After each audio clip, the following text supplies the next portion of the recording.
नमस्कार दोस्तों, आपका स्वागत है एक नए वीडियो में। आज हम बात करेंगे कैसे किसी सच्चे पत्रकार का दुनिया को सच दिखाना उसकी जान तक ले सकता है। आगे बढ़ने से पहले मैं अनुरोध करूंगा कि आप इस चैनल को सब्सक्राइब करें और वीडियो को लाइक करें। दोस्तों, बात है 2 जनवरी 2025 की। छत्तीसगढ़ के बस्तर जिले का एक सामान्य सा दिन था, लेकिन चंद्राकर परिवार के लिए यह सुबह एक खौफनाक सफर की शुरुआत बनने वाली थी। युकेश ने अपने छोटे भाई मुकेश चंद्राकर को फोन मिलाया, पर मुकेश का फोन स्विच ऑफ था। युकेश ने सोचा शायद रिपोर्टिंग में होंगे, क्योंकि मुकेश पत्रकार थे।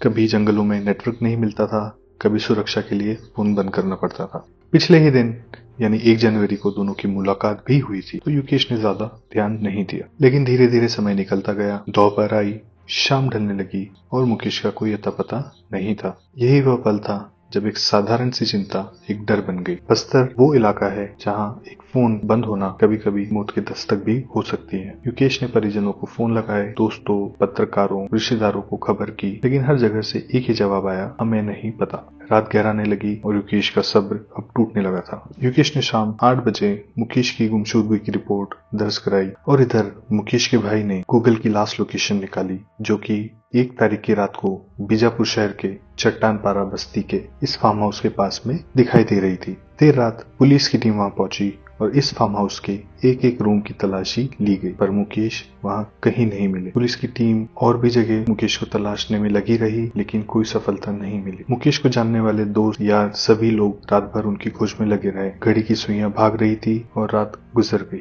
सवेरा भी हो गया, लेकिन मुकेश की कोई खबर नहीं मिली। युकेश के दिल में की बेचैनी जब बेकाबू हो गई तो उन्होंने मुकेश के यूट्यूब फुटेज चेक किए, पर वहां भी कोई सुराग नहीं मिला। लेकिन युकेश के दिमाग में कहीं न कहीं वो फार्म हाउस की लोकेशन खटक रही थी। इसलिए उन्होंने कई पत्रकारों के साथ मिलकर पुलिस पर दिन के वक्त फिर से उसी फार्म हाउस में जाकर जांच करने का दबाव बनाया। आखिरकार पत्रकारों का एक ग्रुप पुलिस की टीम के साथ उस फार्म हाउस पहुंचा और दोबारा छानबीन शुरू हुई। लेकिन इस बार सभी को दिन की रोशनी में कुछ ऐसा दिखा जो रात के अंधेरे में नजर से बच गया था, और वह था फार्म हाउस का सेप्टिक टैंक। इस सेप्टिक टैंक पर बनी स्लैब की ताजा सीमेंट देख के सभी के दिमाग में अनहोनी की आशंका बैठ गई। युकेश के साथ ही पत्रकारों ने भी पुलिस से इस स्लैब को फौरन तोड़ने की अपील की और आखिरकार दोपहर 3 बजे पुलिस ने उस स्लैब को तुड़वाना शुरू किया। स्लैब टूटने के बाद जब सेप्टिक टैंक को खुलवाया गया तो मंजर देख सभी के होश उड़ गए, क्योंकि उस सेप्टिक टैंक के अंदर मुकेश चंद्राकर की लाश दफन थी। बॉडी की कंडीशन बता रही थी कि मुकेश की किस कदर बेरहमी से हत्या हुई थी।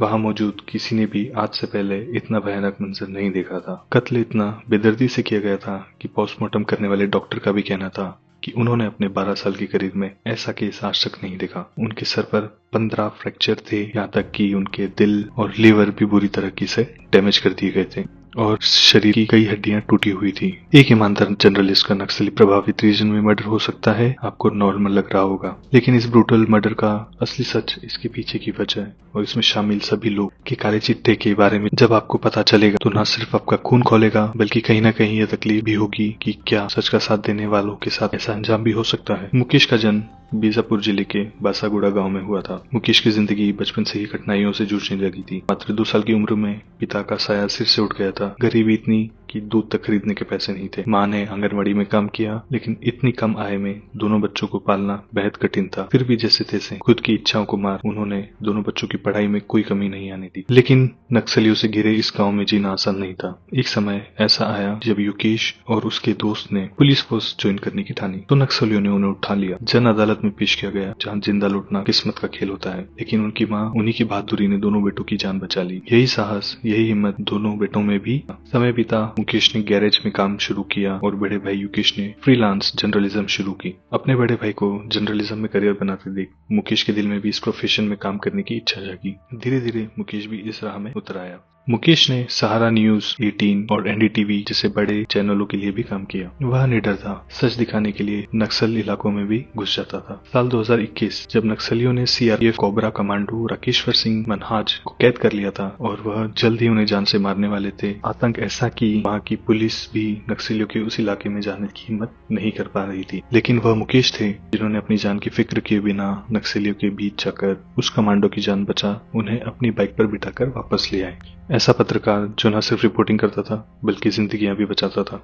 उसने बस्तर जंक्शन नाम से अपना एक यूट्यूब चैनल शुरू किया। भ्रष्टाचार, टूटी सड़कें, खस्ता हाल स्कूलों की हकीकत सामने लाई। हर रिपोर्ट एक तमाचा थी सिस्टम पर सच्चाई दिखाने का मतलब था ताकतवर दुश्मन बनाना। मुकेश निडर होकर सच को बाहर ला रहा था और उसकी इसी रिपोर्टिंग का असर भी होने लगा था। चाहे वो रोड हो या पुल, जहाँ पर प्रॉब्लम पॉइंट आउट होती थी वहां पर काम शुरू हो जाता था। लेकिन इन सबसे सिस्टम में वैसे उन भ्रष्टाचारियों को नुकसान होने लगा था, इसलिए अब आए दिन मुकेश को धमकियां मिलना शुरू हो गई थी। पर मुकेश इन सब धमकियों से नहीं डरा। वह अपने अंदाज में सच दिखाता रहा, लेकिन मुकेश को अंदाजा नहीं था सच की तह तक जाते जाते वो सिस्टम में बैठे ऐसे सांप के बिल में हाथ डालने वाला है जो उसके लिए काल बंद कराएगा। वह रिपोर्ट जिसने मौत बुला ली। 25 दिसंबर 2024 मुकेश छत्तीसगढ़ के प्रोजेक्ट में हुई घोटालों की रिपोर्ट तैयार कर रहा था और एनडीटीवी छत्तीसगढ़ चैनल के लिए उन्होंने अपनी रिपोर्ट भी तैयार कर ली थी। इस रिपोर्ट में बताया गया कि बीजापुर गांव के गंगलम तक बन रही सड़क के निर्माण में काफी धांधलियां हुई है। 52 किलोमीटर लंबी बन रही सड़क का बजट पहले 56 करोड़ था, पर कॉन्ट्रैक्टर ने उसे बढ़ाकर 120 करोड़ कर दिया। कंस्ट्रक्शन मटेरियल में इतना घोटाला किया गया कि कुछ ही दिनों में मात्र 1 किलोमीटर की सड़क में 35 गड्ढे हो गए थे।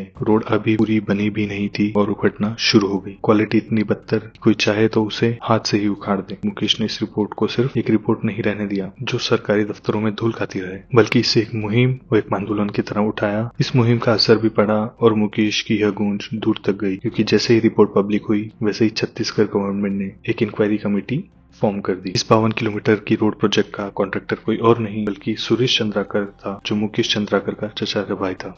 पुलिस अधिकारी के घर का रसोईया जो 10वीं पास भी नहीं था, वह जुगाड़ पानी करके कैसे कॉन्ट्रैक्टर के बाद आज करोड़ों के घोटाले कर रहा था। ऐसे ही घोटाले कर उसने 2021 में सिर्फ अपनी शादी में ही 10 करोड़ से ज्यादा खर्च किए थे। शादी इतनी ग्रैंड लेवल की गई थी जिसमें बड़े बड़े सेलेब्स को बुलाया। बात यहाँ 120 करोड़ की थी और मुकेश चचेरा भाई था, इसलिए सुरेश का ज्यादा खून खोला। सुरेश ने पहले हर तरह से मामले को दबाने की कोशिश की, लेकिन इस बार सारी कोशिशें नाकाम रही, क्योंकि इस बार उसकी झूठ का पर्दाफाश मुकेश ने किया था, जिसके ईमान को खरीदना नामुमकिन था। और यहीं से सुरेश ने पूरी तैयारी से अपने दोनों भाई दिनेश और रितेश के साथ मिलकर मुकेश को जान से मारने की साजिश रचना शुरू कर दी। 31 दिसंबर 2024 को नए साल का जश्न मनाने के बहाने रितेश ने मुकेश को फार्म हाउस पर बुलाया, लेकिन मुकेश काम में बिजी होने के चलते उस दिन नहीं जा पाया। इसलिए अगले दिन यानी 1 जनवरी 2025 को रितेश ने कॉल कर मुकेश को फिर से खाने के बहाने उसी फार्म हाउस पर बुलाया। देर रात जब मुकेश फार्म हाउस पर पहुंचा तो वहाँ रितेश और फार्म हाउस का सुपरवाइजर महेंद्र राम टेके मौजूद था। मुकेश को भनक भी नहीं थी कि अगले पल उसके साथ क्या होने वाला था, क्योंकि बात करते करते अचानक से दोनों ने लोहे की रॉड से मुकेश पर हमला बोल दिया। मुकेश ने दोनों से लड़ने की कोशिश भी की, जिसमें उसका हाथ टूट गया, लेकिन वो दोनों ही उन पर भारी साबित हुए और आयरन रोड से उनके सर पर 15 बार वार किए और उन्हें मौत के घाट उतार दिया। यह सब प्री प्लान था, इसलिए मौके पर कॉन्ट्रैक्टर सुरेश नहीं था, लेकिन सब कुछ उसी के इशारे पे हो रहा था।